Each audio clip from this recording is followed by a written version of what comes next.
that stuff. Oh, okay, that. Well, so that is just a... Hey, this video is a snippet from one of our live training sessions in the Gospel Piano Mastery community. I'd love for you to join me once a week for live trainings where we focus on improving our gospel piano skills and learning how to use key concepts to enhance our playing. Like if we just took the chunk of that song that we heard.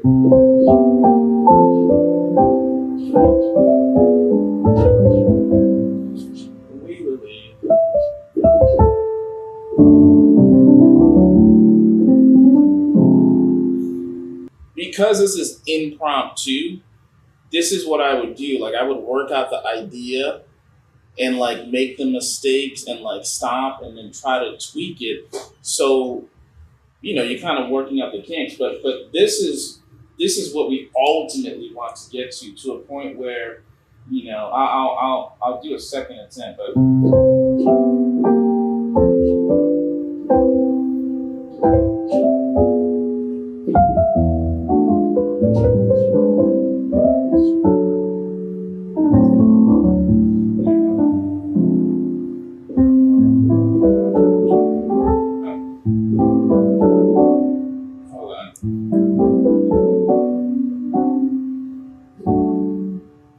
what I'm hearing is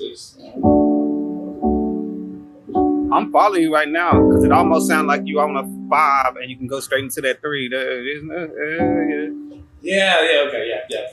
That's the point. Because I was going to try to go back to. Oh, okay. But then that would make it sound like modulation. So your idea was actually better, just to go straight to.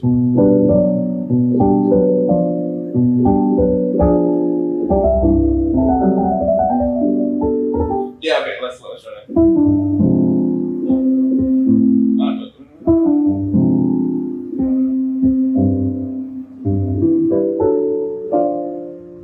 Sure, that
That's interesting, but you kind of get how I mean, to make it sound good, like it's really difficult to, unless if you sit down and like shed this specific thing, like there's so much happening at the same time. You're like, first of all, you have to be super aware of what the melody of the song is, but super aware of the little inner voices, because even when I ended on C, I tried to do that modulation with G in the bass, like that same idea. Right, but then once I resolve to this G, now that starts, right? So doing that over that G pedal point. So now I'm modulating with the same harmonic idea. Yeah.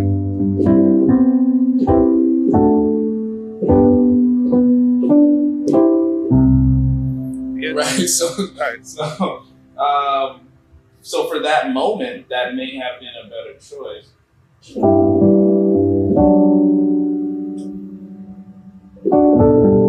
And that might even be a smoother modulation because the bass stayed the same. And I could even play that 4 over that G. Yeah. Right?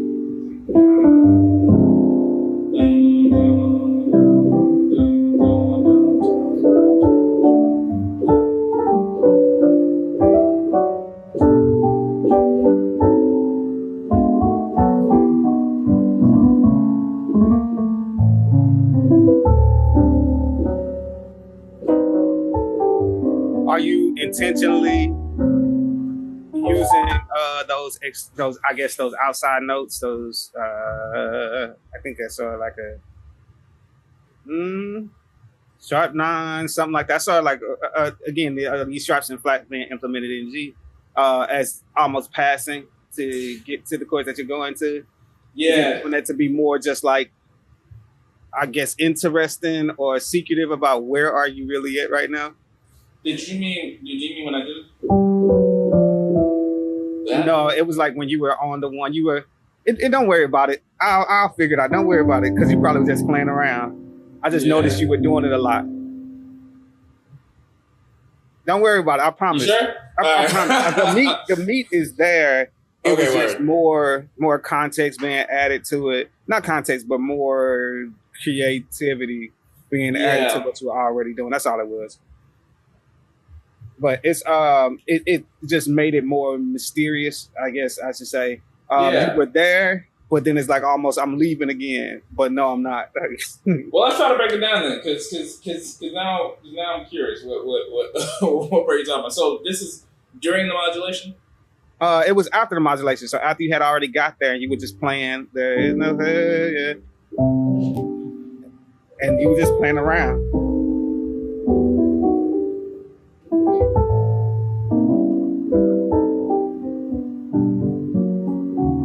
Yeah, that stuff. Oh, okay, that. Well, so that is just a progression that you've probably played it. I mean, you actually played it in your Great Is Thy Faithfulness. I just did it in this key, but it's this idea. Oh, okay. Yeah, my bad. Right, but I just voiced it in a way where it might have not sounded that obvious, but all I was doing was thinking about that. Where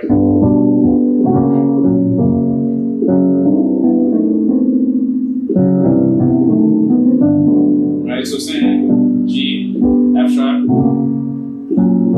5 sus, but I didn't put the bass.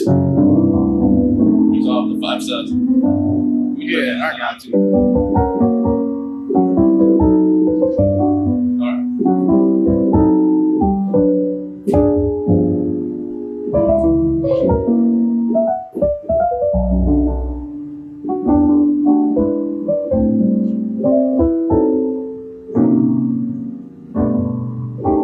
Anyway, I'm going off on another tangent, but yeah, that's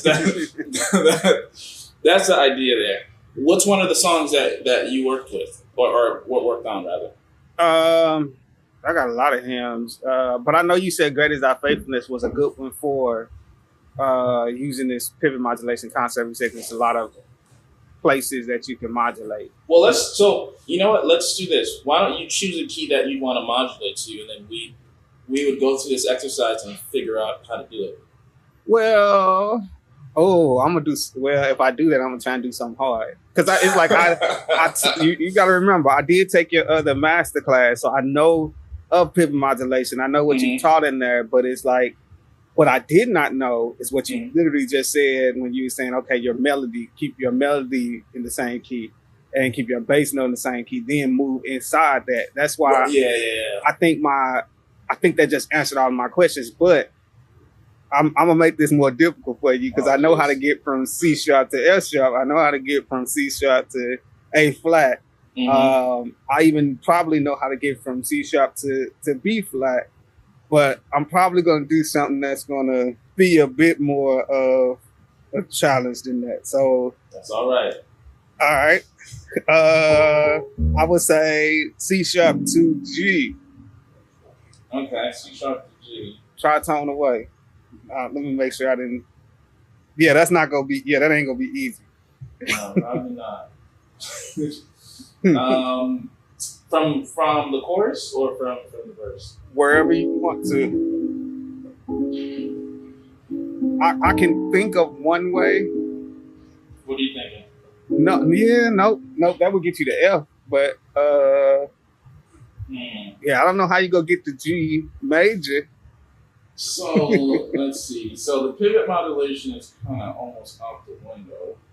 Oh, well, then leave it alone. So that answers my question then. There are some things that you cannot use pivot modulation for, because there are no chords that are. Yeah, they don't share a chord. But what I was thinking in those instances, would you jump to a key, or would you jump to a key that does share a chord with C sharp that shares a chord with F? I mean with G, sorry. Like jump to another key first, then get to there. Like take a detour. Yeah. I wouldn't do that because I mean it's dependent on how much time you have to get to where you're trying to get to, and most of the time we don't have that much time. Probably have like 2 measures, if that. I would try to get there, but you couldn't categorize it as a pivot modulation. To my understanding, I may be wrong. Are you fine? But my understanding of pivot modulation is that you use a chord that's in both keys to pivot, but there is other ways. There's ways where you kind of have a motif that you kind of replicate in both keys. Yeah. Which you probably heard that before in gospel music.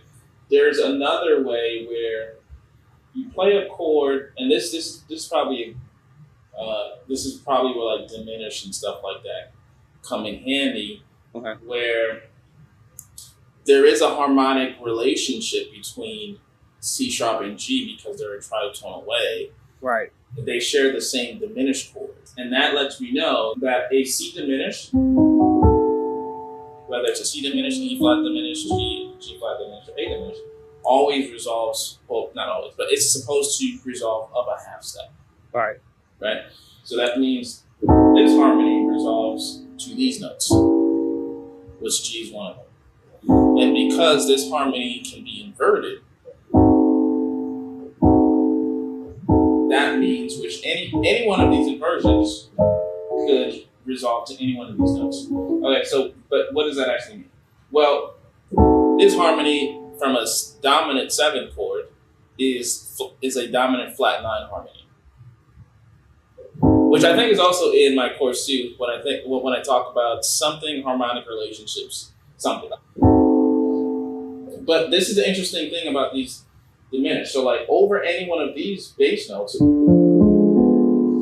this diminished harmony is a dominant flat 9 chord.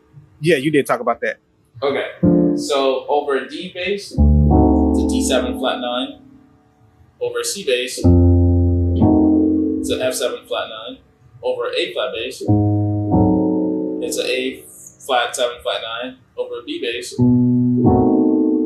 it's a B7 flat 9. Right? So that lets me know that because this harmony resolves to any one of these notes, any one of these dominant notes, these dominant chords, will resolve to any one of these dominant, or to any one of these notes. So this sounds really confusing.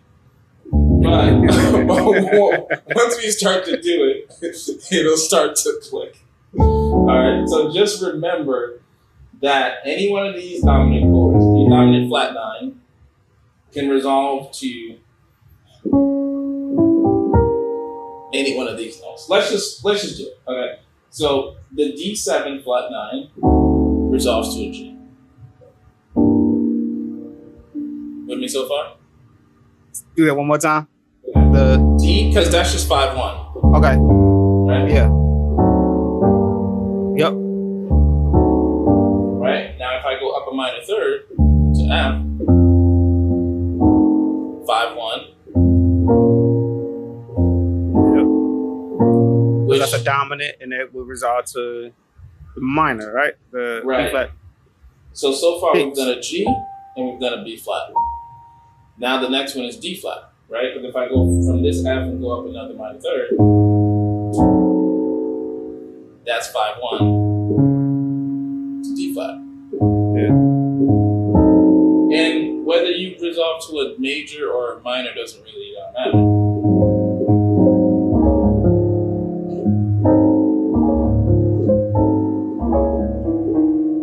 Right? That's besides the point. But now we've done these 3 notes. Now the last one is E. If I go up another minor third to B, this resolves to E minor. dominant chord.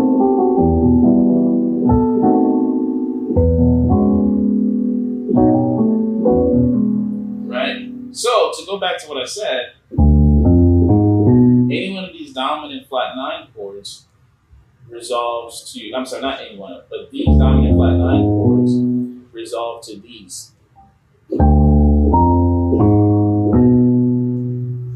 Follow me so far? Yep. So it resolves to, so any of the dominant flat 9 chords, whatever, the diminished in your left hand, the D diminished or Well, the whatever. D7 flat 9. Yeah. So D7 flat 9 resolves to G. Yep. F7 flat 9 resolves to B flat. resolve to B flat. Yep. I follow you 100%. I get exactly what you're saying. Yep. Now, going back to what I said in the very beginning about just the diminished harmony, how it can be inverted. Right? So here's conceptually what how that makes sense. So I can have a bass motion, but I can have the harmony resolve to a chord that's not a 5-1 of the D based on how the harmony is able to resolve. Meaning, let's say it's that same diminished harmony, right? Just a drop 2 voicing. Right? Yep. Okay. Now we said this harmony, independent of the bass, can resolve to a G. Right? Yep. Can also resolve to a B flat minor.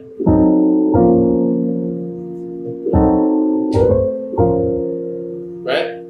Yep. Can also resolve to a D flat.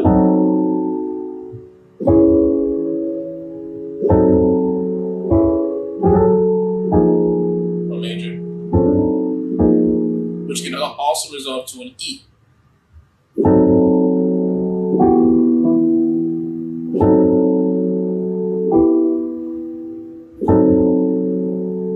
And that's from the B, right? Right, yeah, but forget about the bass note, but you are right that Okay. that would be, right? The point that I'm trying to show is harmonically, all of these are 5 dominant, are dominant 7 flat 9s of one of these 3, or one of these 4. Right? Okay. This could be a dominant flat 9 of G Okay, yeah. to resolve to a G. Or it could be a dominant flat 9 of B flat.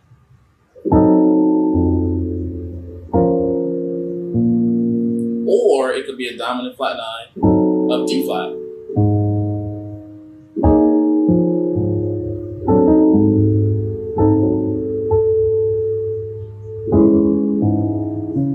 Or it could be a dominant And you flat can 9. resolve major or minor, right? In either Yeah. one of these. Okay, Yep. all right. All right. Okay, so now what that does is it allows us to understand the relationships between these 3 different diminished harmonies, right? Because these 3 diminished are literally all working together at the same exact time. You see the bass motion spells out a diminished.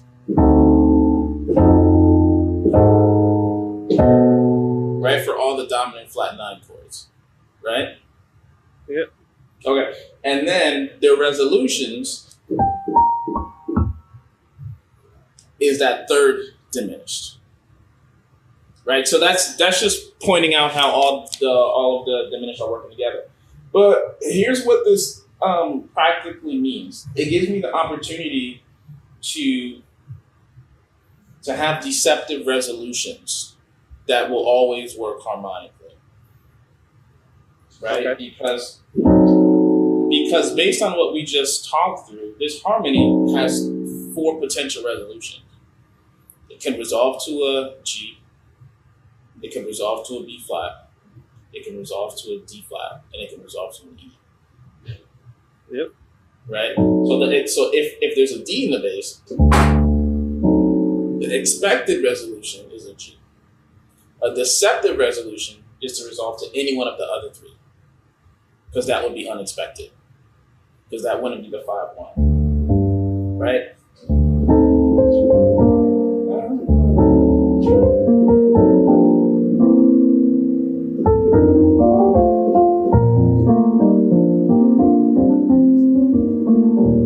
So all that stuff was expected, right? Because I'm playing in the key of B flat, and the D was like a 5-1 to the 6 and all that stuff, whatever.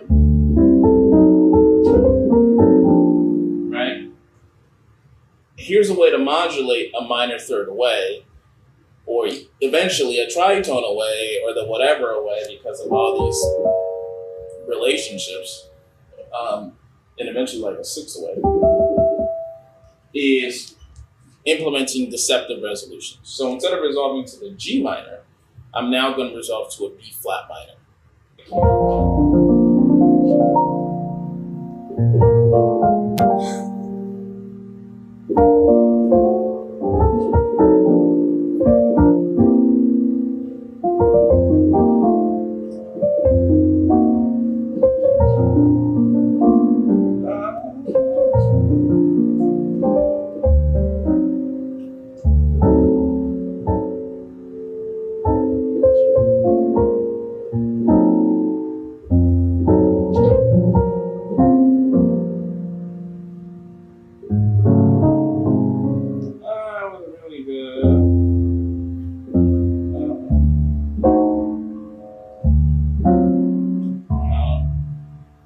So this is the part where like the theory works, but then making it sound good musically is doing all those things that I talked about before.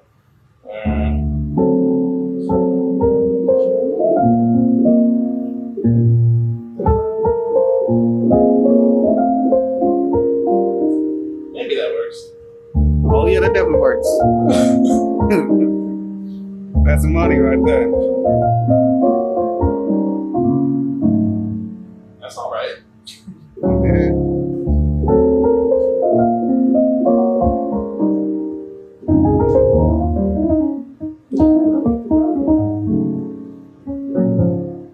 Okay, so to kind of recap what I attempted to do, I tried to use a melody that was in both keys. This note wasn't in both keys, but I tried my best to use notes that were in both keys. So by the time I landed on the B flat, it wasn't obvious. You can hear the changes, but it wasn't like super obvious because your ear naturally goes to the top note anyway. That's like the first thing that you recognize.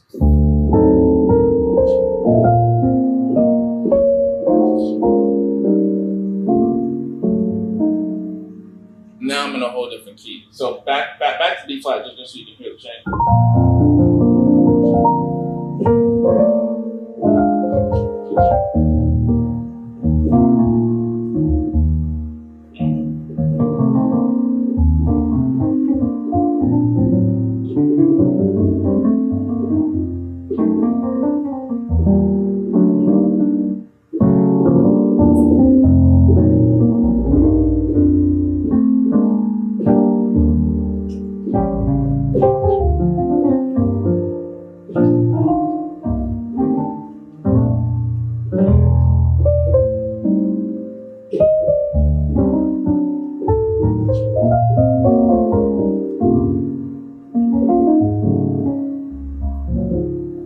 So that might be like a phrasing thing where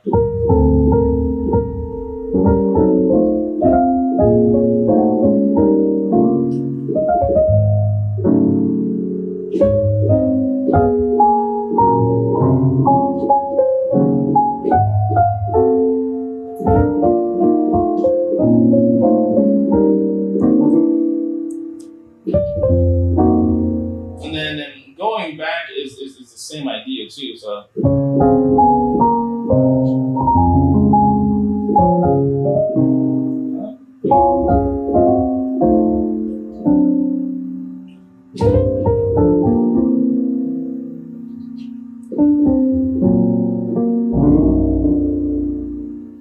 so that was going back from D flat to B flat. B flat. Alright, so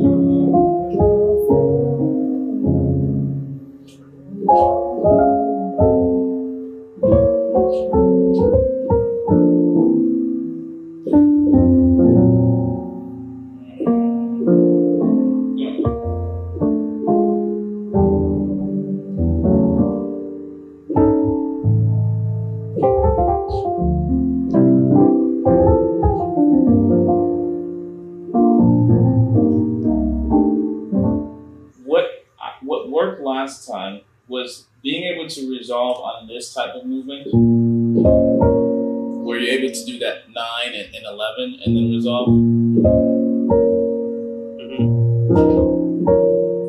So as I'm working it out now, I'm realizing that's what I like personally.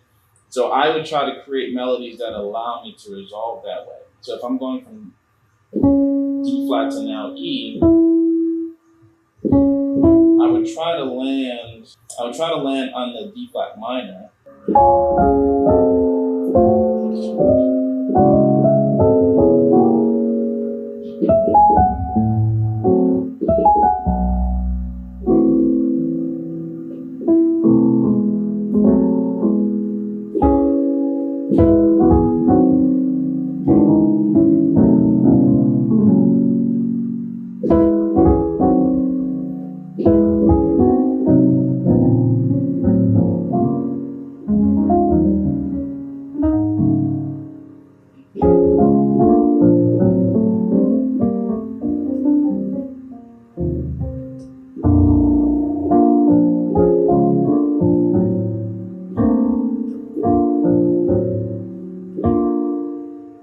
Which really goes back to what you were saying. The first possibility was, it's kind of merging two ideas, like a melody line that you move, but instead it's actually like you said, moving that 9 and 11.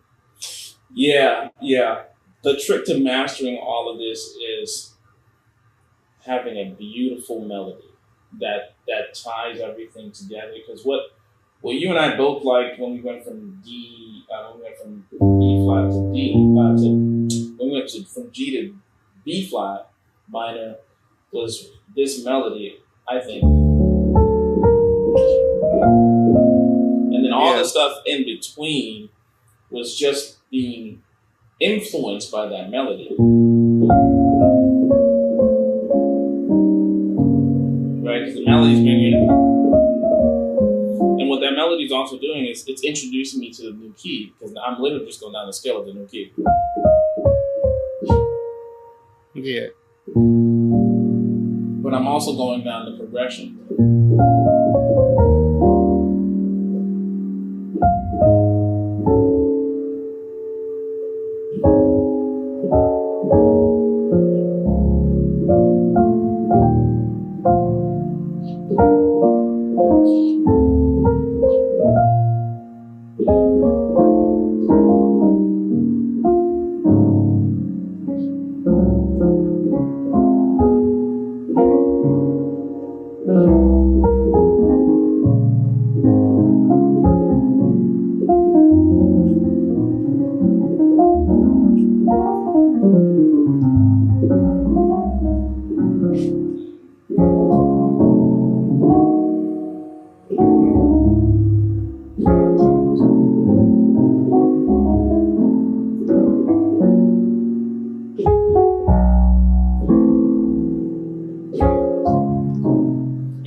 Too obvious.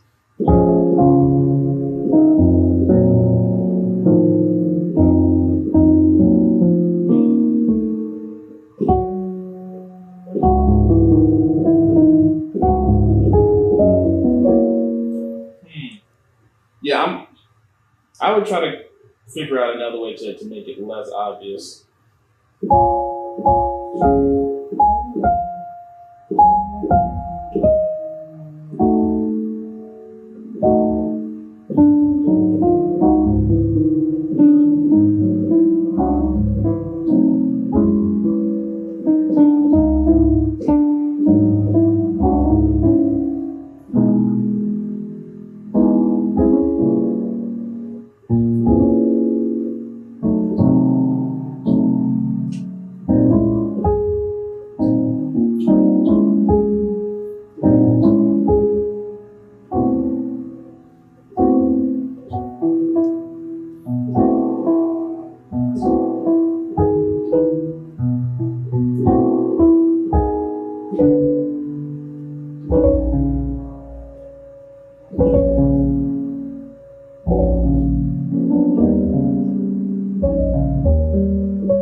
So I actually like that one better. So They'll send you into a lot of thought. yeah, but the idea there was like, after I kept playing, I was like, okay, it sounds too obvious. You know, so a way to make it sound less obvious is probably not just, is to probably utilize like other tensions that are a bit sneaky, but they're what's considered guide tones that push you to a specific resolution. So when you hear this, Oh yeah, you know what I mean? Like that's expected to resolve that way. So you using stuff like that, where now your ear is like expecting a very specific resolution. So connecting those two things, going back to this key.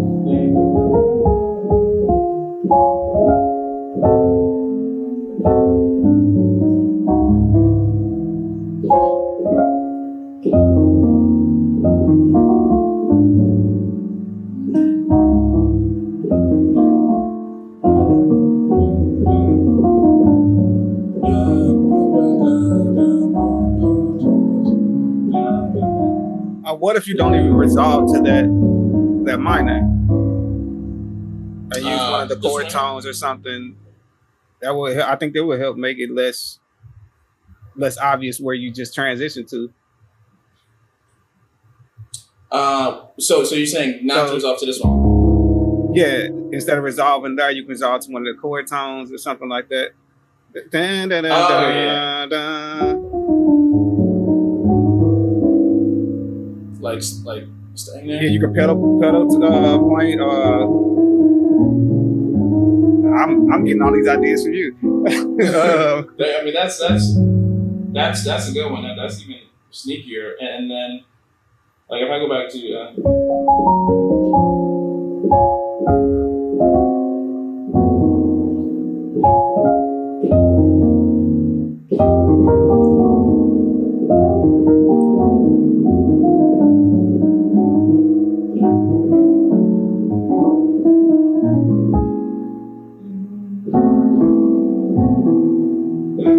Yeah, now you turns into the key.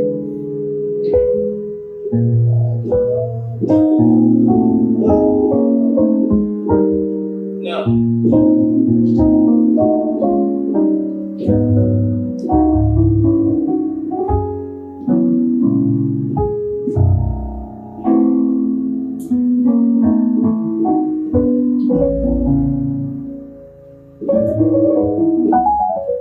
Yeah. So that's so we have the formula to modulate tritones away. To your point, it is it's the same concept, but it's more difficult. Right. Right? But it's just a matter of spending time to try to make it as musical and to know the progression. Like the variation that I did there was understanding that it was going from a B flat dominant to or F dominant to a B flat.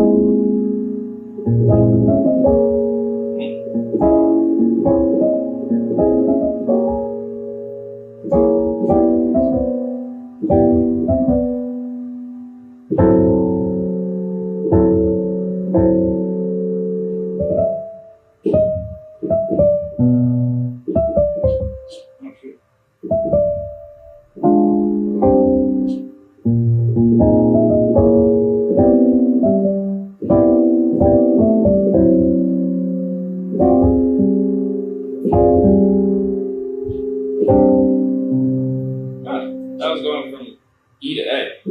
I mean, E to C.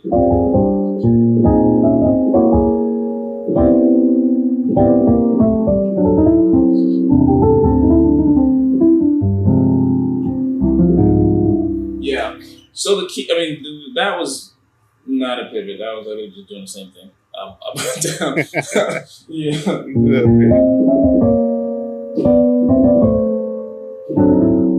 Doing the same thing, but then the harmonic function changed. And I use this as a 2. Yeah. 2 dominant. Right? But it's looking for these little patterns, right? Like even that was a pattern.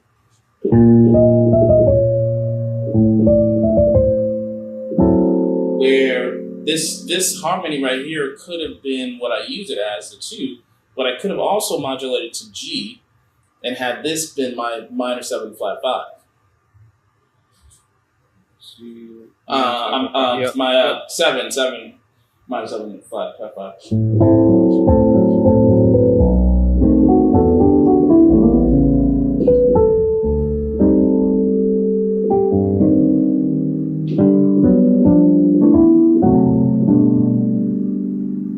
You know what I'm saying? Yep, I see it. Yeah, so it's looking for these patterns. What other harmonic functions do they have in other keys? And then it's up to you to like have the fundamentals where you can do these intricate sort of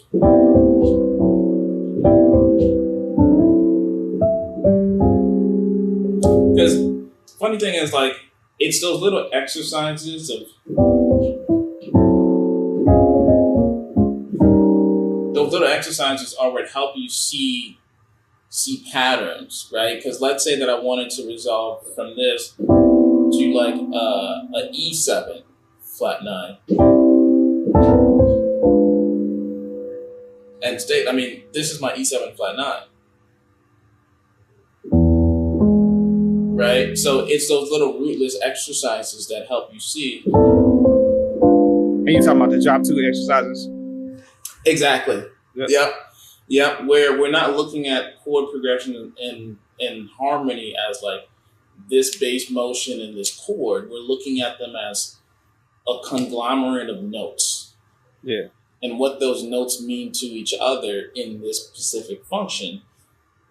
But here's what else they could mean to each other in these 20 other functions. So now you as a creative have the ability to just tweak one note, and like if I wanted to modulate from C to A major based on how I wanted it to sound like, I may tweak this to this. Yeah. You know what I mean? And if I want to go to a major like harmony, this may now become a movement that's like now I'm thinking 5 over 1 to D to 4 over 1, like this kind of thing.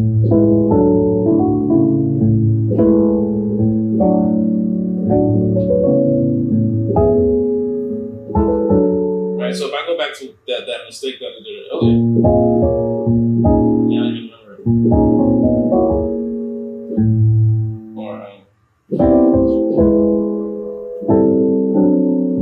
That's what I did before.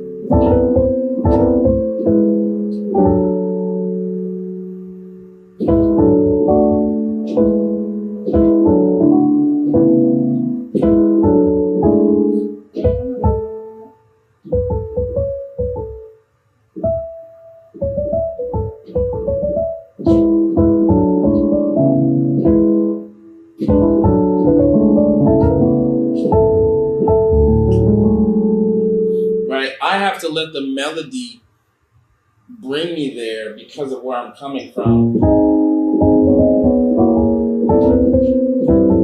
That's like an A minor like harmony. So if I'm gonna go to like A major, the melody, because just doing this isn't enough. Because now you felt the change. Which is I'm trying to be a bit more subtle than that. So I may just have to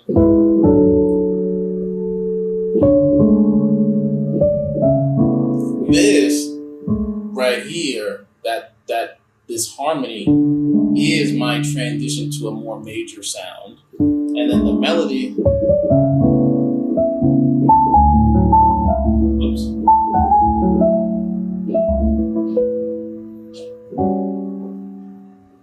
Right.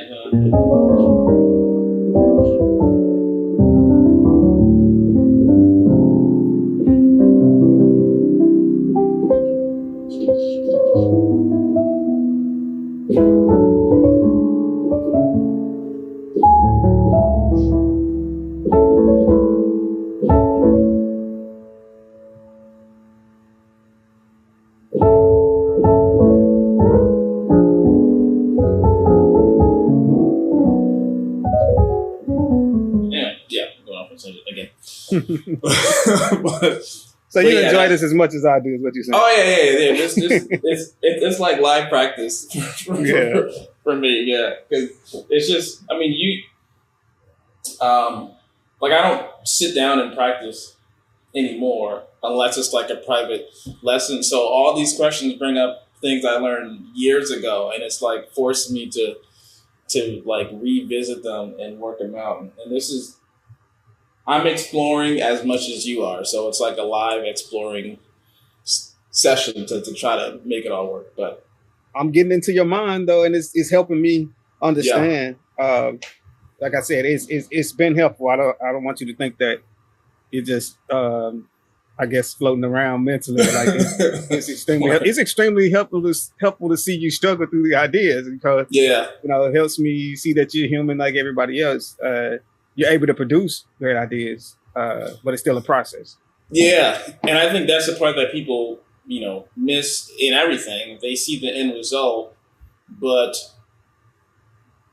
there's a science behind it, and it's understanding the science that allows you to be creative. And creativity, if you're not making mistakes, you're not being creative in your practice time. Your practice time is when you're supposed to make all the mistakes, because you're like, oh shoot, I've never done this before.